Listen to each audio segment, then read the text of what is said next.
Hi everyone, welcome back to another vlog. Hope everyone is doing well so far. Today I gotta say it's been a pretty hot day. I mean, it's right now it's roughly it was 89 to 91 degrees today down in Hayward, which I went to just for work reasons. I mean, or sometimes even on a whim, especially if there's something going on that I want to do on campus, or if I just need a nice place to go around and hike and just to be away from home for a while. Especially since, for me, I have a lot of distractions at home. I have my dad right now who's playing guitar in the background, and that sometimes can be very distracting for me. It's kind of one of the negative things about working from home is that you have a lot of these distractions, and unless that your home life is pretty stable, it can be really difficult to have time and space for yourself to concentrate, especially seeing that work life and home life kind of gets blurred together. And so personally for me, I like to have it separate. And so I went to campus this morning in order to be able to have that separation that I needed so I can focus better. And it did kind of help to a degree though. Although I did end up feeling pretty moody earlier in the day, partly because I woke up early today to work out, and the workout didn't really go as great as I thought it would be. As I didn't make a lot of strength gains, I don't know, just something just felt off. I mean, I was able to do I don't know 7 or 8 reps of 130 pounds for bench press, but today I just not feeling it for some reason. I don't know. Maybe I didn't get enough sleep, or maybe my diet's whack, but I don't know. It's just something about it just feels off to me, and that ended up affecting my workout performance, and then it ended up just affecting my mood in general. So going to campus and trying to start work, it kind of was very difficult because the moodiness kind of persisted and kind of carried over with me into the rest of the day. And so I try my best to try to work through it, and sometimes leave space for journaling to just sit through my feelings and then figure out what the heck is going on with me and why am I feeling this way. So before I started working, I had to take some time to journal a little bit, maybe just work through my feelings, figure out where they're coming from, and just recognizing that, yes, my workout wasn't the best, for sure, but at least I did it. At least I was able to maintain my strength at where I'm at. So it's okay, and just move on. And not to mention that sometimes a lot of my own personal problems tend to go away if I'm doing something. As the more I linger, more I'm not doing anything, the more I feel disempowered and the more depressed that I tend to get. And sometimes doing things doesn't have to be very grand or extreme. Sometimes it could just be as simple as just writing or journaling.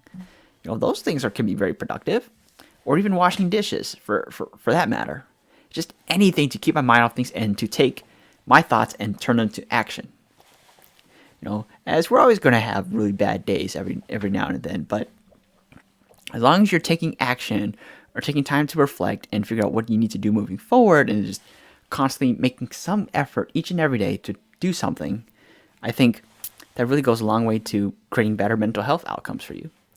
And I mean, that's just kind of the way I think through it, and it's kind of been working though, for sure. As once I started journaling and reflecting and just getting myself into the mindset of just getting things done and breaking big tasks into small, doable, manageable tasks and getting through them, I was able to really get some work done and to be able to enjoy the rest of the day, for sure.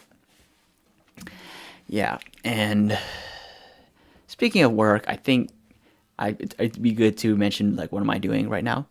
So as my dad just recently was asking about it, and given that there's some language barriers, I find it really difficult to explain to him, but I'll explain anyway. So for anyone who doesn't know, I'm currently working over the summer as a research assistant for a physics professor, where I'm doing a lot of dark matter research, and my job is to be a data analyst, doing some work in Python using all these data science tools that are built into Python, or even imported from the Python data science stack, such as NumPy, Pandas, SciPy, and Matplotlib. All these wonderful libraries are really valuable in machine learning or just any kind of data science that you're doing with Python.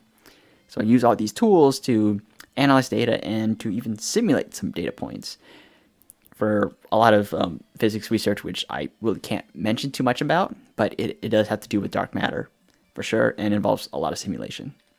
So work that is, I guess, not necessarily something that is pretty easy to understand, but it can be pretty fulfilling and it's pretty easygoing for sure. As while I'm not trained in physics, I don't know anything about physics, I at least can have something challenging to do that it really gives me something to look forward to work through, though, for sure. Not to mention that it's a really flexible job to begin with. I mean, I'm only working about 20 hours a week, and I only have to meet in person 1 day a week, which is nice, being able to save gas and also having a more flexible schedule, as sometimes I tend to get really angsty whenever I have really fixed schedules where I have to sit still for a long time. And I like to break things up with breaks where I go out for a walk or something like that. So having that flexibility is pretty nice. Not to mention, it really keeps me busy, as if there's one thing that I really can't stand is just having nothing to do.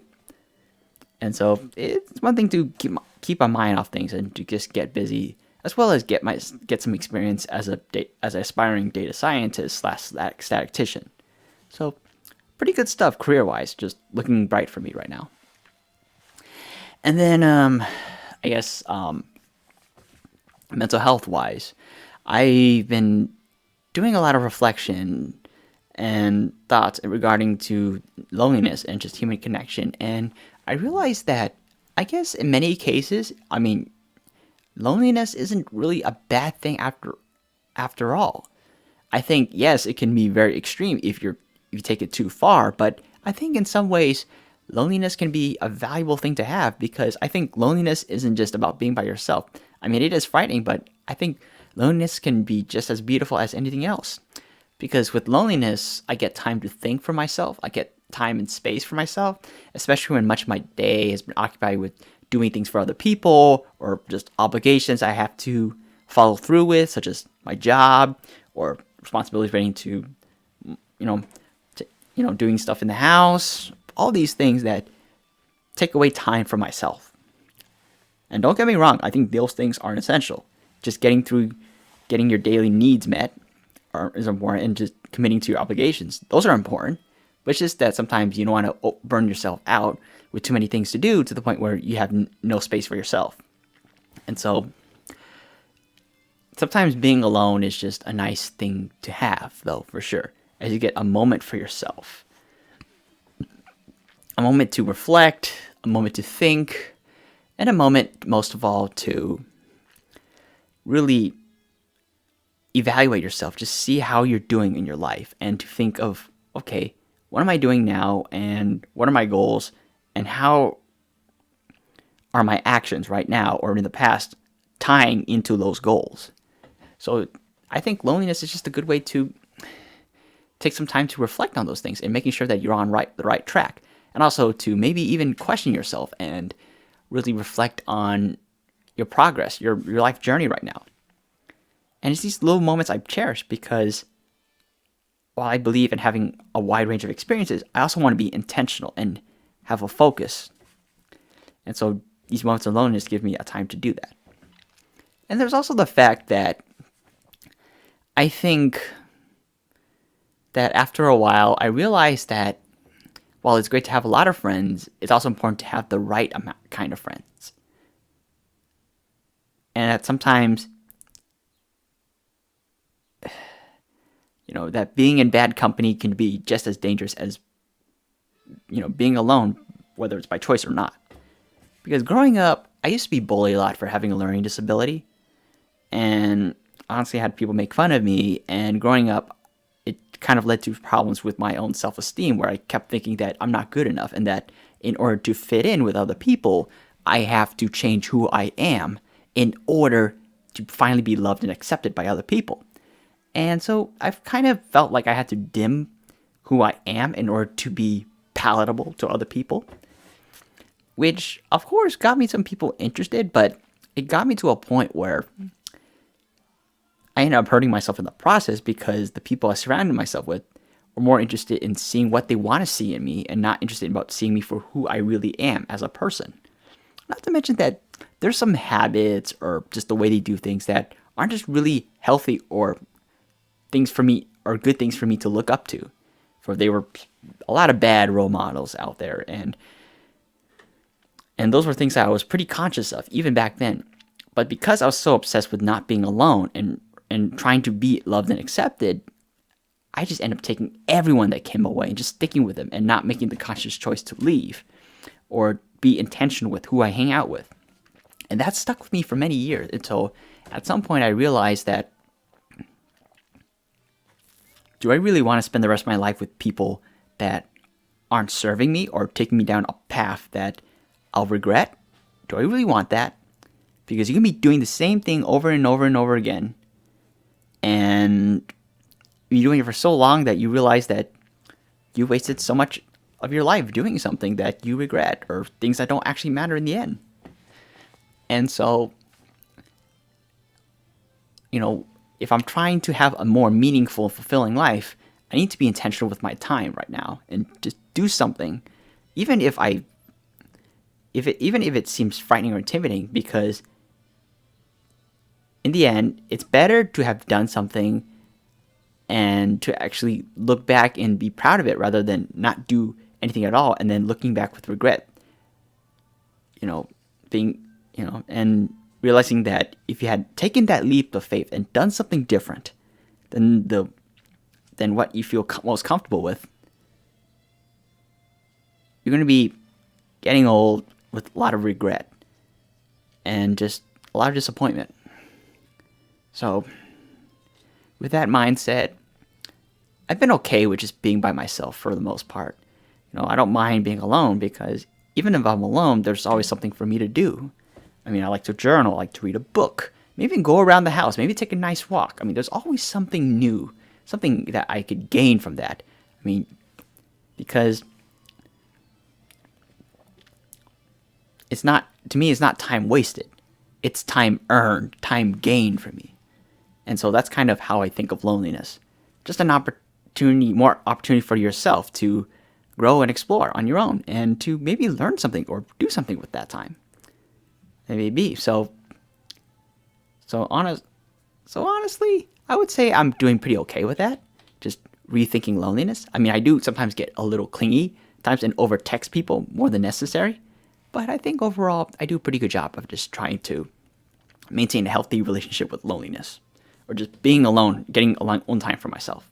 So overall, I think that's a pretty good win for me, for sure. What else?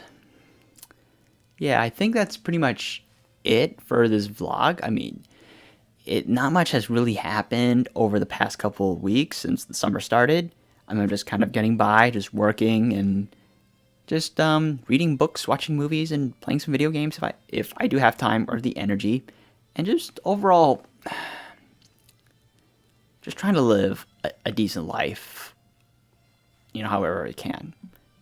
So with that said, thank you all for watching, listening, and I hope you all stay tuned for the next vlog. So thank you all, and take care.